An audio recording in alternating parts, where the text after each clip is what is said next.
As part of our PEA study, we actually do have a full assay and full report on the deleterious metals. So arsenic was less than 30 ppm, which is effectively the threshold for the Japanese smelters that have, probably the highest or the lowest tolerance for these deleterious elements.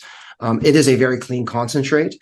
We have a lot of institutional knowledge around the type of product that we're selling here. One of the interesting stories that came out of it actually is that, as I mentioned, the rhenium reports into the moly concentrate, and the rhenium effectively, for those that you don't know, it is, in many people's definition, a rare earth.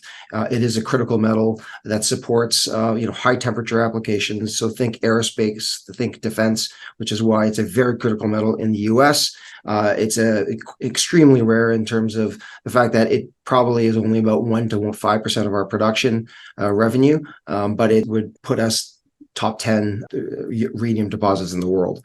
Revenues range, it's about 1% of our PEA to over 10%. It could potentially add about 10% to the revenues if we were to follow that type of process that BHP did as well. So from a processing perspective, it's a very conventional processing flow sheet, which is essentially a primary grind, secondary grind, float concentrates, copper and moly concentrate with a pyrite concentrate, which may or may not be sellable.